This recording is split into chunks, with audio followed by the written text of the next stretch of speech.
jangeen jëf mbokki ñaari waxtu jot na sëkk fii ci Walf TV bisimila ci xibaar tisbaar gi di ci gën a fës te ñu am yéene faram fàcce ko pënd mi wuréegul fa la ci joxin di benn gox boo xam nga nekk foofee ci diwaanu Fatick askanu tey ji la ñu gën a taxaw ngir jëlee fa Serigne Bara Sène di doom ci Serigne Cheikh Ndigal Sène am ndaje mu yaatu moom la ñu amal sol seen t-shirt yoo xam yu ñuul kukku di sàkkuraal ci waaju jëlee mu abal leen bëggatuñu ko gis seen gox boobule ci biir xibaar yi daa ngeen ci dégg leer yi nga xam ne ni moom lañ ci indi coowal suuf am ca quartier Tawfekh extension nekk fële ci diwaanu Kër Massar benn promoteur bu wéekoon ci turu Amady Dieng moom la askanu joxoñ baaraam ne dafa nekk di sëkk seen dex bi ngir jëmal fa ay dëkkuwaay loolu la ñu wax ne duñu ko nangu jar na leen ba seen bakkan des ci Mamadou Dieng muy promoteur bi ay kàddam kon daal di weddi lu ni mel nee na fu muy sëkk terrain moom la ci biir xibaar yi daa ngeen ci dégg kàddu yi nga xam moom la ci rotal ba tey ci wàllu xibaar ay fan yu néew wala sax tey ji kon ci talaata ji moo di bëccëg bi jagleel feebar bii di asma àddina gépp di koy màggal suñu réew di sunu gaal fas yéene cooy des gannaaw benn yoon gannaaw bu ñu gisee ne feebar asma feebar la boo xam ne dafa sonal loolu askan wi ci biir xibaatam daa ngeen ciy dégg leer yi nga xam moom lañ ci indi ay fan yu néew moo des ci korité gi korité nag bu ñu ko waxee rek xel yi daal di dem ci ginaar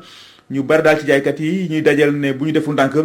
ginaar moom dana manqué lool ci biir xibaatam daa ngeen ci dégg reportage gi ci soxna Ndeye Anta Dieng def bon mbokk yi daal mooy li gën a fës ci bopp xibaar yi yéen mbokk yi saxoo dégloo ko seetaan Walf TV asalaamaaleykum.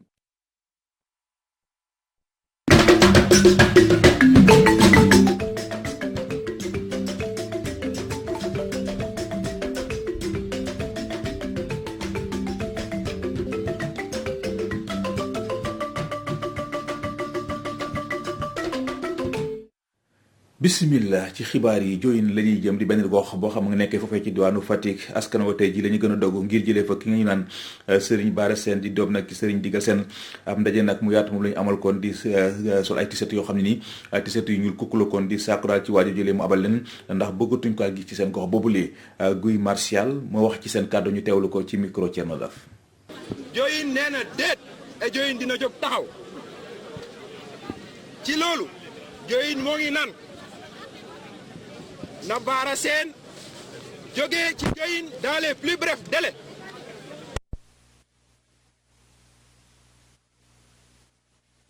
moo ngi tàmmali ci Diohine nañ ko arrêté immédiatement et de manière définitive li ñu jaaxal mooy acte yi ñu supposé ci Diohine yëpp ak li si nit ñi jot a dégg lépp ça reste impuni parce que Diohine moo ngi ci métitam ba fi ñu toll Diohine moo ngi laajte naka la état bi di jëlee vraiment question bu sensible nii à son niveau naka la état bi di ko traité parce que c'est une question assez sensible boo xamante ne ce n'est pas ni un combat religieux nekkul combat interreligieux nekkul combat de politique mais c'est un problème sensible boo xamante ne c'est un problème sensible qui touche le social de Diohine et la sécurité aussi de Diohine. Donc on appelle suñu njiit yi les autorités administratives ñu taxaw dans les plus brefs délais pour exiger le départ de Bara Sène dans les brefs délais. gisuñu fi benn autorité administrative bu ñëw taxaw nii la boo xam ni local boo xam ne ñëw na taxaw pour ñu mën a régler ce problème de manière définitive. mu nga wax loolu day kàddu yoo xam ne ñu ngi ko dangoo ci kii di Guy Martial ñu fàttali ne kon ci xibaar sax ki nga xam moo di Cheikh Ndigal Sène dañ daal jox na ndigal doomam ji di Serigne Bara Sène kon ngir mu roñ ay bagasam daal di jóge fële ca Diohine bëggatu ko faa dégg te bëggatu ko faa gis ñu fàttali ne kon mbir moomulee juróon nag ay jàppante yu métti métti dox ci diggante askan ak ñi nga xam ne takk der yi bari na ci nag ay doomi aadama yoo xam ni jot nañ faa jëlee ay gaañu métti métti ñu ràññee si ku ñu naan kon Samba Dibor Thiam moom sax si mu jënd ci ñàkk bakkanam ci gaañu yooyu de ba tey ci wàllu xibaar coowal suuf am fële ci quartier Tawfekh extension nekk foofee ci diwaanu Kër Massar benn promoteur bu yokkoon ci turu Amady Dieng moom la askan wi joxoñ ab baaraamu tuuma ne dafa nekk di sëkk seen dex bi ngir jëmal fa ay dëkkuwaay dexu Kër Massar yëpp daal maanaam ndoxu Kër Massar yëpp daanaka ci dex boobule lay daje tey ji nag bu bëggee sëkk kon dex boobule ana fan la ñu jëm loolu lañ wax ne duñ ko nangu te seen bakkal lañ ci teg Mamadou Dieng nag muy promoteur bi yëkkati na ay kàddoom daal di weex xam ne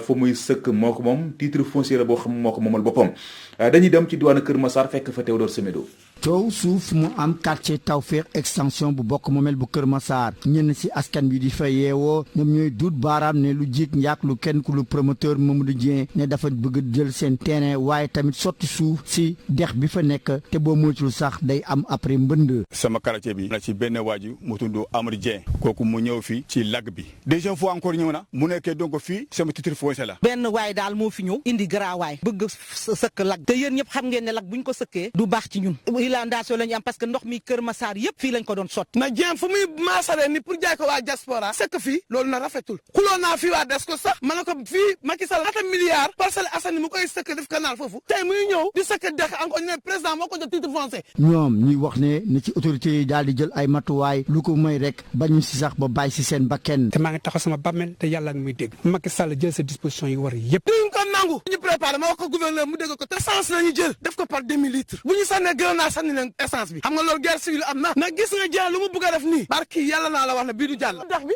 suba teel bu nekkee dañuy nappa fii jën di koy jaay moom mu koy sëkk pour la na ñoo xam ne fii la ñu amee dépense argee war nañoo fii ab gouverneur Dakar lii du ma si d'accord am dama bëgg a président si saa si mu ñoo arrêté lii bu ko arrêté nag guerre gis nga première guerre Sénégal suuf moo koy indi Idrissa Seck mi ngi ni sans état la am titre foncier lu tax jëluñu bos Idrissa Seck baa doole ba am benn kër nga ne ko da nga koy toj loolu dafa jekk Sénégal man du ma ko bàyyi de waaye kii di promoteur bi Mamadou Dieng bañ ko laajee ci tuuma yooyu weddi na ko ba mu set 2447 DP en fa depuis 2007 alors man papier titre foncier la am kayit yu leer ñoom amuñu fa dara suñu amee nañ génne seen kayit au lieu de parler parce que faire rembler dex beeg dugg fi génn fii dex bi mi ngi beneen côté bi naam nag wax na loolu fu mu toll ni coow laa ngi mel ni tuleex maale ci quartier Tawfekh extension bu bokk moomeel bu Kër Massar diggante promoteur boobu Mamadou Dieng ak ñenn si askan bi ñuy wax ne duñu seetaan tey terrain boobu ñu daal di ko jël ki la ko yéen fi si diwaanu Kër Massar Théodore Semedo pour Walfadjri. jaajëf Théodore Semedo ñu ngi lay sant di lay gërëm ñu wax nag ci nawet bi ñuy séentu waa mouvement aar sunu moomeel ñi ngay artu kon nguur gi di artu opérateurs yi ne bëgguñu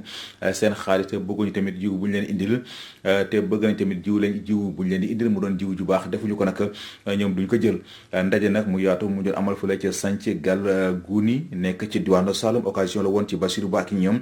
ñu daal di ñaawlu taxawaayu jiwriñ ju ñu dénk wàllu ko mbay mi milliards yi muy tudd saa su nekk jëmale ko ci mbay mi moom la ñu bëgg mu wax leen ana fan la ko dugal ndax ñoom baykat yi gisuñu ko dañuy dem ci diwaanu Saloum fekk fa Alassane Ba. ngir waajal nawet bi ñu jublu mouvement aar sunu moomeel amal ndaje mu yaa ca Santhie Gal Ngoni bokk ci Kaffrine ngir xool naka la ñuy moytoo ndëgg sërëx yu ñu leen tàmm tegal Bassirou Ba ne ren ji duñ nangoo jël xaalis rawatina jiw bu baaxul te jaral na leen lu ne. wax nañ fan yële ne liñ daan am ci at yo wees amuñu ko daaw bi nga xamee ne yokku nañ ko kon ren dañu fexe ba nga xam ne fépp ci Sénégal benn baykat du fi jël xaalis benn baykat du fi jël loo xam ne du jiw bu baax gouvernement bi nañu xam ne bépp opérateur bu nar a désigné pour mu dem ci monde rural bi day am gerte bu ma sëkk tabax su dul loolu lépp lu ñu dégg aar sunu moomeel ànd na fippu ànd ak ñi nga xam ne ñooy ay nitam ci fépp ci gox goxaadi milliards yi ñuy tudd ci mbay mi te baykat bi gisu ci boppam tukulóor sampap laaj ne ndax lees waxut diggante ministre bi ak président de la république. est-ce que du ministre bi ci boppam moom mooy milliards yi est-ce que amul lees waxul diggante président ak ki nga xam ne mooy Moussa Baldé parce que nag jëye yi mu fi def toj yi mu fi def boobu ba léegi te mu nekk toujours ci postom bi dafa mel ni dafa doon rek benn mbañ gàcce dafa jaar diggante moom ak baykat yi fulal ko ay milliards wan ko ne ko dinaa fexe bañ gëm ne def nga fi 60 milliards dinaa leen def la ba ñu xam ne campagne bi nangam waaye li muy wax dara amu ci. lu jëm ci matériel agricole bi nee nañ ko jox ñu ko yellool. te ñu arrêté aussi li nga xam ne moom la ñu wooyee matériel agricole bi ñu war koo jox baykat yi waaye dañu tànn ñi nga xam ne ñoo am doole jox leen ko ñooñu loolu façon bi ñu leen koy joxee ñun ñii néew doole mënuñu fexe ba am boobulee matériel. te matériel foog naa bu ñu dem ba di ko subventionné pour baykat bi gën a néew doole la. Santhie Gal Ngoni Alhassane Ba Yaya Gissé Walfadjri. jaajëf Alhassane Ba wax naa ko sànq ci boppu xibaar talaata tey jëlee rek moo di bëccëg bi ñu jagleel feebar bii di asthme àdduna gépp di koy màggal suñu réew du suñu gàll nag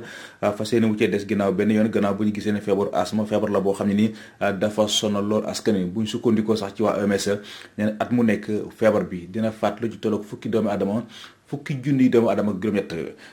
lu jëm kon ci tolluwaay feebar bi ci àdduna bi dañ ci ànd ak soxna Mélanie Aminata Samb. tey talaata ñeenti fan ci weeru mai la ñuy màggal bés bu ñu jagleel feebaru asthme maanaam feebar buy jàpp yoon mu ngelaw mi di jaar ngir dem ci xëtër bi ki am asthme dafay am jafe-jafe ngir génnee ngelaw bi nekk ci biir xëtëram nemmeeku nañu ñaari xeetu asthme allergique maanaam asthme bi nga xamante ne allergie moo koy indi ak asthme non allergique nga xamante ne day yéex a feeñ ci nit ki mën na dem ba am lu tollook juróom-ñaari fukki at ñu koy doog a seetlu ci yow lu indi bile feebar bokk na ci poussière pollution atmosphérique yenn lekk yi virus saxaaru cigarette ak acarien ak pollen feebaru asthme itam mën na doon génétique maanaam waajur bi am allergie mën na dem ba wàlli kile di doomam mu am asthme feebaru asthme bëri na nu ñu koy fejee ñenn ci asthmatique yi nag ute nañu ay garab yu ñuy jël lu ci mel ni bronchodilateur rapide muy garab yu ñuy nar a nocci mel ni pompe yu ñuy faral di gis ñi le di asthmatique yi di ko yor yeneen médicament yi lu ci mel ni ay comprimé la ñuy jël itam feebaru asthme nag du wér day daal di dal ngir moytu asthme faw ñuy moytu saxaaru cigarette saxaaru oto yi di bàyyi sa kër mu set ak wane yi di faral itam di nekk fu féex organisation mondiale de la santé di wane ni feebaru asthme problème de santé publique la ci àdduna wérngel képp bëri na itam lu ñu koy demmeeku ci tout tànk bi bés bu ñu jagleel feebaru asthme ci àdduna wérngel képp waa initiative mondiale contre l'asthme ñoo ko taxawal di ko amal ñeenti fan ci weeru mai bu nekk lu ñu ci jublu nag bokk na ci gën a artu doomu aadama yi ci bile feebar ndax bëri na lu muy sànk ci ay nit at mu ne feebaru asthme dina faat at mu nekk lu tollook junni doomu aadama ci mim réew ak yenn réew yi wër àdduna wérngel képp ñu dellu wax ci bëccëg bu ñu doon màggal di mu jagleel ko taskati xibaar yi la ci Thiès taskati xibaar yi kenn desul ñëpp daal ñoo commencé wàcc ci mbedd mi boole ko kat sol ay t-shirt yu xonk cuur fësal jafe-jafe yi nga xam ni moom la ñuy jànkuwuteel ci seen wàllu liggéey jël nañu am mémorandum daal di koy jébal gornoor diwaan ba dañuy dem ci diwaanu Thiès fekk fa Ibrahima Ndiaye. comme yeneen diwaan yi ci réew mi niñ ko defee rek fii ci benn dëkk ñaari gaar taskatu xibaar yi amal nañu ab taxaw ñaxtu ci buntu gouverneur bu Thiès ngir jébbal ko rek seeni njàmbat Hadiyum mooy présidente kuréel bu ëmb taskatu xibaar yi fii ci diwaanu Thiès. nga nekk ci manifestation ñu ñëw nangu sa caméra toj nga nekk ci manifestation ñu fitnal la loolu moo ngi fii am te loolu dañoo jàpp ni dafa doy ndax taskatu xibaar la nit ni muy taamoo doon magistrat nit taamoo doon leneen ñun loolu ñu taamoo nekk ay journaliste kon boobu def suñu liggéey ni mu waree léeg-léeg nga dem ci manifestation boo nee journaliste rek mel ni noonu baa ngi soor a ñëw ndax lan on est la voix des sans voix. mu nekkoon ab bataaxal boo xam ne dafa dëxañ rek jafe-jafe yu tar yi nga xam ne ñoom taskatu xibaar yi ñu ngi koy dund waaye tamit ñàkkum kaaraange bu mat sëkk ci seen liggéey waaye li ci gën a doy waar mooy rek tënk bi ñu leen bëgg tënk ci seen tasum xibaar. loolay jafe-jafe yi nga xam ne les journalistes yi ñoo ngi koy rencontrer surtout dans les régions loolee tax nag càkkutéef bi benn la muy Thiès muy dans toutes les régions du Sénégal meilleure prise en charge les professionnels des médias loolu mooy càkkutéef bi te tamit nit bu fekkee dafay sàkku ñu daal di koy respecter ñu daal di koy jox gëdd bi nga xam ne moom la war te fa muy liggéeyee lenn la muy weer bu dee la mu waroon ak employeur am ñu di ko jox loole nag sooxe na bu baax ci métier bi journaliste yoo xam ne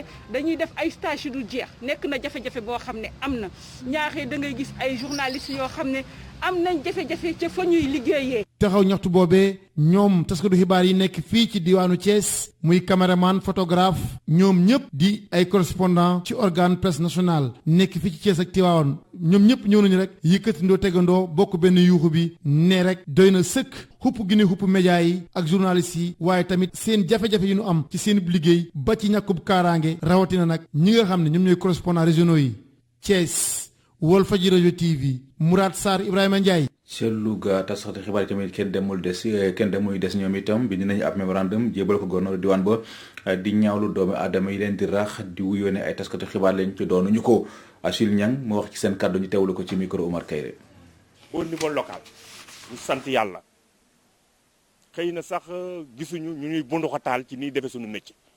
ku jóg war ngaa mën a dem def sa métier même si sax xëy na lay dal suñu rédaction centrale ya dana walangaan ba yegg si ci ñun mais dañoo am problème mu existentiel maanaam problème mu nekkin dañuy dem ba sax ba duñu xam ñun fan la ñu nekk ban métier la ñuy def parce que dañoo am ñu nu rax monsieur le gouverneur dafa am ñu nu rax loolu nag mi ngi jógee ci contexte bu bees bi nga xam ne léegi réseaux sociaux yi ku mu neex nga def télé ci poste ku mu neex nga ubbi sa média di joxe information alors que information dafa am benn circuit officiel bu mu war a jaar information da nga koy collecté traité ko di ko doo ko diffuser mais ku nga xam ne da ngay ñëw xamoo luy information man dama leen tudde les bricoleurs de l'information ñun agression bi ñuy dund ñun Louga fii dooy agression xëy ñu toj suñu ay këru liggéeyukaay mais dañu agressé suñu métier parce que ñooñu ñu rax dañoo ñëw dugg pat infraction suñu métier xëccoo ko ak ñun ba xëy na sax da ngay nekk un journaliste boo xëyee suba doo am envie dem def reportage parce que ña nga fay dajal la doo fa dajal say nattangoo da nga fay dajal du n'importe quoi ñuy salfaañe métier bi ba yow da ngay sax rus nekk journaliste te loolu pour sauver l'information pour sauver la dignité des citoyens parce que il faut préserver les citoyens parce que ils sont des dangers ambulants te loolu dañ cee war a taxaw yeneen métiers yëpp dañ leen encadrer protéger leen. mu ngoog loolu day kàddu yoo xam ne ñu ngi ko nangoo ci kii di Achille Niang nekkul liggéeykat yi ci kër gii di ICS doon na lu yitteel collège muy mbootaay gi dajale njiital syndicat yi nga xam ñoo bootu ci CNTS ab ndaje mu yaatu moom la ñu woote woon di sàkkoon ci kilifa yi nga entreprise yi ngir ñu gestu liggéeykat yi ndax anam bi ñu nekkee ci ICS doy na waar Ousmane Ndiaye mooy njiitu fu syndicat boobule am na ci ay leeral yu mu ci indi ñu teewlu ko ci micro Ibrahima Ndiaye. jël ay travailleurs aussi am na lu bëri ñu ci dundal ay yeneen société yi sous-traité ak moom ñi ciy gagné xaalis bëri na ci donc loolu yëpp bu ko ICS di def am na valeur ajoutée loolu la ñuy wax valeur ajoutée ci entreprise boo xam ne da koy def pour réewam donc waxuñu ne nañ ñu jox lépp de mais war nañ ci gis suñu bopp ñun te yaakaar nañ ne war nañ ci gis suñu bopp parce que loolu moo jig patron bi moo ñu jig ñun moo jig Sénégal parce que ñun xaalis bi ñuy gagné dépensé wuñ ko feneen fu dul Sénégal jafe-jafe duñ ne amul ci entreprise ku la ko wax da lay nax jafe-jafe yi ñu fa gis nag moom laa wax sànq teg nañ ko ci table yu direction bi en grande partie mooy li ma leen wax li nga xam ne dafa war a ñëw ci poste travailleurs yi ak li nga xam ne dañ ko war a aaree travailleurs yi mooy maanaam santé et sécurité surtout la prévention parce que ñëpp a xam ne patron yi dañuy cotiser caisse de sécurité sociale pour la réparation bu sa loxo daggee ñu jox lay indemnité bu sa tànk daggee ñu jox lay mais loolu taxul jóg travailleurs yi travailleur bi li ñu ko wax ci politique bi santé bi de prévention bi état bi def dañuy travailleur bi war a duggee ni muy duggee woon génn ci entreprise bi mu duggee ba keroog muy dem retraite kooku ñun li ñu bëgg mooy ñu indi ñu ëpp koo xam ne xam na texte Sénégal yi nga xam ne bu ñuy wax ak moom dina comprendre li ñuy wax moo gën ñu jox ñu docteur yi indien xam nga loolu mooy li ñu def parce que il ne connaît pas noonu xamul suñuy texte daal waaw te wax ak moom ci texte yi déjà day métti parce que ñun moom anglais lay wax ñun français la ñuy wax donc ça pose un certain nombre de problèmes poste permanent yi ñuy wax parce que poste permanent bu amul transmission de connaissance daal expérience de doon te loolu dafa war a am parce que da nga koy jox ak journalier mais bu gisee feneen leneen day dem administration du travail jël na langue ak direction générale pour ñu toog quantifier loolu xam nan lañ leen di direction en tout cas ñu ministre inspection du travail accompagner pour ñu mën a dugal xale yooyu ci biir liggéeyukaay parce que mérité nañ ko te ñoom ñooy dooley ëllëg. ñu wax ci wàllu politique Gallo Ba di ab responsable APR nekk foofee ci diwaanu Mbacké nekk njiital SOGIP SA samp ni dëndëm fas yéene ngardaaju mairie bu Mbacké ñëwoon nag fekk ci conférence bu jigéen yi boote ci ginnaaw doon amal Gallo Ba xam ne jot na daal ñu jël Mbacké teg ko ci ay yoxo yu sell dañuy dem ci diwaanu Mbacké fekk fa Modou Makhtar Sarr. directeur SOGIP SA tàmbali jàmmaarloo ak xeex bi ngir jot ci mairie bu Mbacké. Gallo Ba ñëwoon doon teewe ci conférence bu mag bu jigéen ñi doon amal ci Mbacké nee na jot na ñu jël commune bi teg ko ci ay loxo yu wóor ndax nii mu nekkee kat gënut. mooy mbaa daal sa loxo ñëpp képp ku responsable képp ku def département Mbacké képp kuy kilifa ci Mbacké gi commune. daa soxla koo xamante ne ni maire bi xam na li mu bëgg xam na li mu mën ànd ak moom ci ay vision ak ci ay programme développement. kon loolu maa ngi woon ñëpp daal di woon ñëpp ñu fas yéene ko ànd jàppante yéenante ba liñ bëgg si Mbacké yàlla jàppale ñu soppi xarkanu Mbacké loolu laa waxoon fay daal samay kàddu. moom Gallo Ba ñëwoon doon teew ci conférence bii nga xam ne jigéenu Mbacké yi ñu ngi ko doon amal potoxlu na ci gërëm président de la république Macky Sall ni mu jàppale jigéenu Mbacké yi nee na kat lii tàmbali la seen bébét moo di fexe ba wutal ndaw ñi xëy jox jigéen ñi ay financement lépp dañ koy delloo président de la république Macky Sall ndax moo ñu wóolu moo ñu taxaw. dañ sàkk ne président de la république jàppale jigéen ñi ci conférence bi jël na 3 millions jàppale ko jigéen ci organisation loolu day nekk benn jéego benn pas ci li nga xamante ne moom la président bëgg fi mu ne nii moo ñuy jàppale jigéen ci financement yi jàppale ndaw ci liggéey ndax réew mi foofu la toll fi may daanale ba ñu guddal. Touba Mbacké, Mamadou Makhtar Sarr pour la radio-télévision Walfadjri. ay coppite ñu nemeeku ko ci programme télévision yi lee télé bu ci nekk ak say pexe ngir askan wi gën laa mën a jox bopp ci weeru koor gilee bu ñenn ci askan wi jàppe ni loolu lu am solo la ndax liggéeyal borom bi la ci weeru koor gilee ñeneen ñi ñoom gisee wuñu ko noonu waaye dañoo gis ne rek télévision yi defuñu dara lu mooy duufal seen i gafaka. Babacar Diouf Pathé Mbeng reportage. bëri na ay chaîne télévision yu nga xamee ne que ci jamonoy koor gi dañuy amal ay soppite ci seeni programme loolee nekk mbir bu nga xamee ne que ñenn ci askan wi ñu dajal jot nañ ci andi ay xalaat yu wuute. non ñoom xam nga rek seen intérêt bopp la. bu ñu sukkandikoo ci ay kaddu yu góor si di wuyoo ci Touré coppite yi le lu jaadu la ndaxte koor gi ñu nekk moo ko waral te lépp loo ci def suñu borom dala koy fulal. am weeru koor moom ñëpp ñoo si am muy télé yi muy jàkk yi foo si dem fu ne rek. jaamu yàlla bi day gën a yokku parce que weer bi moo sell weer bi moo toll noonu sama gis-gis daal loolu laa gis waaye man gisuma na pour business la man de gisuma loolu. suñu sukkandikoo ci ay kaddu Babacar lii du lenn lu mooy lu aju ci wàllum business mooy bi maanaam ña nga xam ne ñoo koy def koppar dong lañ cay xaar te diine yéemul dong ci xew-xew. na weeru koor bu jotee man jaamu yàlla man sama gis-gis jaamu yàlla na ko weeru koor kese chaque jour la et weeru koor ni da cee gën a yokku promotion bi weeru promotion la. coppite yi ñuy nemmeeku ci yenn ci ay programme télévision ci weeru koor gi le nekk na mbir bu nga xamee ne que ñu bëri ci askan wi yéey nañ ci yàbbi bu ñii di wax ne tolluwaayu liggéey bi moo ko laaj ñeneen ñi ñu nga jàpp ne du lenn lu may lu aju ci wàllum business loolee tax ñuy sampub laaj ndax loolee di programme télé yi laaju la xoolaat ngir ñu mën koo taxawal anam bu gën a mucc. ay fan yu néew moo des nag ci korite gi korite rek bu ñu ko tuddee rek xel yi dem ci wàllu ginaar ñu bari nag jaaykatu ginaar yi ñu dajal mais bu ñu deful ndànk kon ginaar dina manqué lool ci bés bi lee misaal gi mooy ginaar yi ñu daan jaay juróomi téeméer tey jii boo defoo juróom benn téeméer doo ko am Ndeye Anta Dieng Mami Kanté doxantu ji woon nañ ci marché yi ñu teew leen ci reportage. ginaar ñu koy jëfandikoo lu bëri ci korite gi ñuy waajal doon na lu jafe ci marché bi bu ñu sukkandikoo ci jaaykat yi li ko waral mooy. ndax instant bi ñu ngi ko doon jëndee 2200 te instant bi gars yi ñu koy jaayee 2500 lañ ñu koy jaayee te loolu doo xam loo koy jaayee say client mais lépp ci ñi nga xam ne ñi ñooy yar ginaar la si ñoom la dépendre te ñoom aussi aliment bi seer na ndax aliment léegi mu ngi jar ba 16000. nag instant bi comme période bi fi toll ak grippe aviaire bi fi jaaroon fan yee passé moo xaw a yàq éleveur bi. bu ñu sukkandikoo ci jaaykatu ginaar bi ginaar dina manqué ci feetu korite bi. korite gi moom man sama xalaat bu gàtt jàpp naa ne ganaar dana manqué ndax instant bii nii ganaar yi nga xam ne nii moo nekkoon ci biir poulailler yi gars yi préparé woon ko pour korite instant bi gars yi ñoo ngi koy génne di ko jaay moo tax ma am yaakaar ne dana manqué. ñu fekk ko ci marché bi jëndkat bi di ñaaw lool seeraayu ginaar yi. ginaar yi moom seer na trop par rapport ak at yi passé quoi mais nag xam naa Covid bi moo ko impacté ba mu seere nii parce que man damay dégg sax sama dëkk fële seetaan localité gars yi dañ fa daan yar mais ñooñ amuñu quoi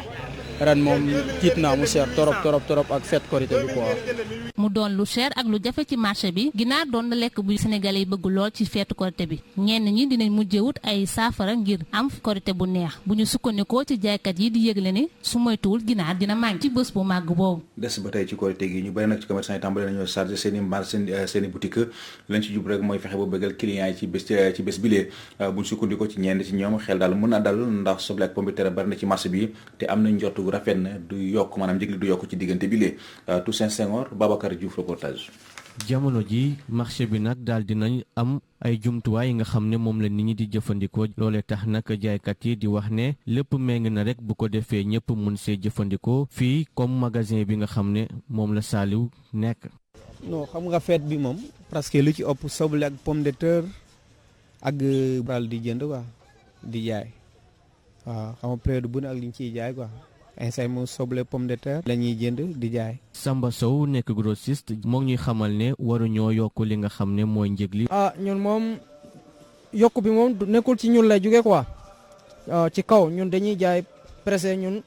petit lañu quoi waaw ñun dañuy jënd ay benn saak ay ñetti saak pour ñu jaayaat quoi xam nga mais yokk bi moom du ci ñun lay jóge quoi incha allah. ñaanuñu yàlla mu yokku de waaw dañuy ñaan yàlla mu yem fii rek nga xam ne ñëpp dañuy am. comme lu ñuy jëndee quoi xam nga. ren jile njëg li moo gën a yomb. non ren ji bi moo am na waa soble am na pomme de terre am. soble ñu ngi koy jaayee 300 kilo bi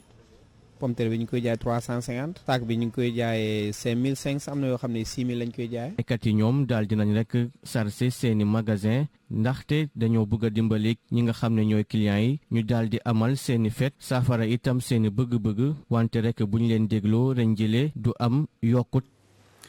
korite gi di doon tere ci sunu mbokki tayri ji lee bu ñenn ñi jàppee ne mbir yi doxul ndax benn client rek la ñu gis